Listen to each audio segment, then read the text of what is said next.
How to break bad habits.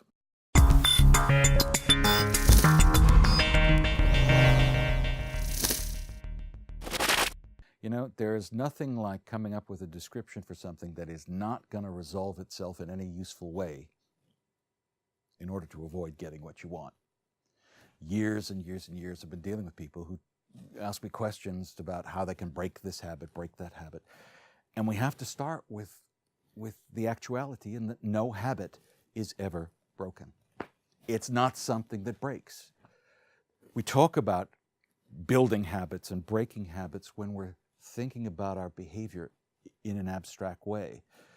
We're detached from it, we're disassociated from it, and so we're talking in metaphor and talking in nonsense. Part of the reason why you may have had trouble breaking habits is because they don't break. What happens is you're performing some behavior that you've habituated to. You've performed it enough times in the same way over and over and over again that it automatically presents as the first and best possibility for your brain. You don't break it. You either interrupt it and do something different, or simply do something different, or build up the component elements of something different and do them. But it's always a question. You know, we could say, the top level for this is to change a habit. It's always stop doing one thing and start doing something else, and keep doing that something else until it habituates. Every behavior that changes, you stop doing one thing, and by not engaging it, by not activating it, the brain will rewire, will reprogram. The more you practice, and with greater intensity, with greater enjoyment, and hooking it into other parts of your life, the brain will wire it up. And it's purely through repetition and over time. Don't do this, do that. But there's no breaking involved. Perhaps we could, metaphorically talk about breaking attention and interrupting. So, you've got what you're doing now and the result that you're getting from it. We could say, if we wanted to kind of make it all, refrigerator magnety, there's only results. You only experience results. Which is to say that your behavior always is creating outputs, always creating conditions, and it's not about whether you like them or don't like them. It's do they serve or don't they serve? Do you enjoy or not enjoy? Do you want something different? So the first thing we have to think about is what you want different as a result. So you think that through and you figure out what you'd like to do instead. So we have what you'd like to do instead, and we have what you're doing now. So then the question becomes, what's going to make it easy for you to start doing this new thing and to stop doing this other? Now, there's lots of different ways to do it, but the primary way is to recognize the specific situations, the specific conditions under which the old way would just come up. And then messing with that environment, messing with that situation, so that when the things in the environment, the so-called triggers, come up, that old behavior simply can't occur. In other words, there's something getting in its way. And it can be as simple as, for example, some people have noticed that if you move house, move office, move from one room to another, move your office from one room to another, that there's a kind of a window of opportunity where it's slightly easier to rearrange your behaviors.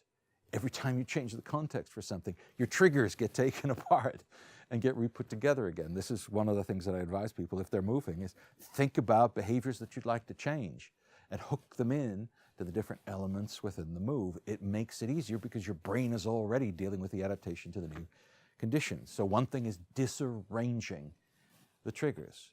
Another one is to arrange it so that the trigger happens at the wrong time. You move it to a different time, to a different place. So, there was one person who was telling me about how they were always eating potato chips, crisps, and, eating way too many of them, putting on weight, et cetera, et cetera. And when we started looking at when they were eating them, it turned out they were eating them pretty much every hour and a half. So it was like a timing device. And so one of the things that we did was we made it so that rather than trying to change the timing of it or changing the potato chip element of it, we added something that disarranged the trigger, which was approximately every hour and a half, they would just bring a bag of apples. Those small apples that they sell now? I don't like them, but small apples. They took the bag, and approximately every hour and a half, they would take one of these small apples and eat it. And then they were allowed to have their potato chips. So we didn't change anything other than we added the apple. Now what happened was, of course, if you eat an apple and then eat something else, you're going to start getting full quicker. They weren't actually eating the potato chips for the sake of the potato chips or for the flavor of them. It was a timing thing. Eventually they started eating more apples than potato chips. And they started to make different choices about what they were eating. It's not the potato chips or the apples or this or that. It's about the choice and the timing. So you disarrange, you rearrange, you add, you take away. And that makes it easier for your body to go, hang on a minute, there's something different that I have to adapt to here. You see, our behavior is always purposive or adaptive. And it's just a question of finding the contexts, finding the times, the places, and the specifics of the situation there. You can then start to work with and mess around with. That's a good beginning. There's more stuff that we can tell you about, but start looking at the wheres, the whens, and the hows of things getting triggered off, rather than my reaction to it. I hate this, I don't like that, and I don't like the result. And you're on your way. If you want to find out more about habits and how to work with them, we've created a resource for you called Habit Hacking. Link below.